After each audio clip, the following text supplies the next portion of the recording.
Daring greatly. Hello and welcome to Story Snapshot, your destination for engaging, insightful summaries of the most impactful books. We bring you the most thought-provoking ideas, the key takeaways, and the most impactful quotes from books that change lives. Today, we dive deep into Brené Brown's groundbreaking book, Daring Greatly: How the Courage to be Vulnerable Transforms the Way We Live, Love, Parent, and Lead. Introduction. Brown starts the book with a powerful quote from Theodore Roosevelt's famous "Man in the Arena" speech. It is not the critic who counts, not the man who points out how the strong man stumbles. The credit belongs to the man who is actually in the arena, who at the best knows, in the end, the triumph of high achievement, and who at the worst, if he fails, at least fails while daring greatly. The title of the book, Daring Greatly, is drawn from this speech. Brown uses this as a metaphor for vulnerability, the state of being seen in our raw, imperfect, and authentic selves, which she posits is the birthplace of love, belonging, joy, courage, empathy, and creativity. Chapter 1: Embrace Vulnerability. Brown presents vulnerability as the core of all emotions. To feel is to be vulnerable. By leaning into this discomfort, we are able to fully engage in our lives. As Brown states, vulnerability is not winning or losing, it's having the courage to show up and be seen when we have no control over the outcome. To dare greatly, we must be willing to risk exposure to the world and reveal our authentic selves. Chapter 2: The Enemies of Vulnerability. Shame, on the other hand, erodes our desire to be vulnerable. It's a powerful emotion that makes us feel unworthy of connection. According to Brown, we live in a culture of scarcity, a mindset of never enough. We constantly compare ourselves to others, leading to feelings of inadequacy and disconnection. Brown argues that understanding and combating shame is necessary for developing resilience to it. She writes, "If we can share our story with someone who responds with empathy and understanding, shame can't survive." Chapter 3: A Journey Through Vulnerability.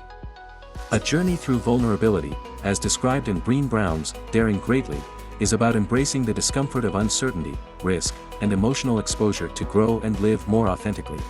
For instance, in a situation where a promotion is at stake, you might feel hesitant to take on new, challenging tasks for fear of failure.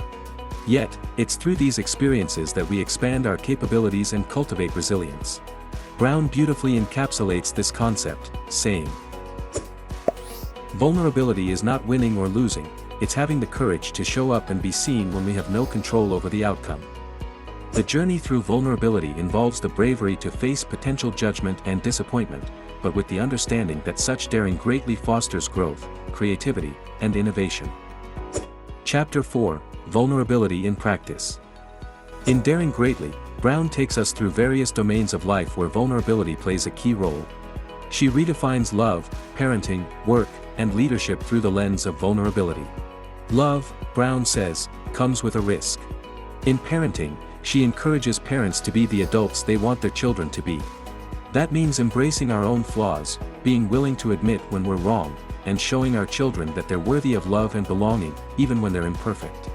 It's about letting ourselves be seen and known in our most authentic state, including our imperfections. In the workplace, leadership requires embracing vulnerability. Brown challenges the perception of vulnerability as a weakness, arguing that it is the most accurate measure of courage. In fact, she states, vulnerability is the birthplace of innovation, creativity, and change. Conclusion. Daring Greatly compels us to embrace our vulnerabilities and imperfections, to live wholeheartedly, and to engage deeply with the world around us. It's an inspiring call to dare greatly, to be in the arena, to fall and get back up, to keep going. In Brown's words, vulnerability is not knowing victory or defeat, it's understanding the necessity of both, it's engaging. It's being all in. It's daring to believe that when we step into the arena, regardless of the outcome, we are indeed daring greatly. Thank you for joining us on this exploration of Daring Greatly. At Story Snapshot, we believe in the power of stories to shape our lives, challenge us, and help us grow. We hope this summary has inspired you to dare greatly, embrace vulnerability, and step into your own arena. Remember, as Theodore Roosevelt said, the credit goes to the one who is actually in the arena. Signing off from Story Snapshot, until next time, dare to be vulnerable, dare to be seen, dare to be you. Be the hero of your story.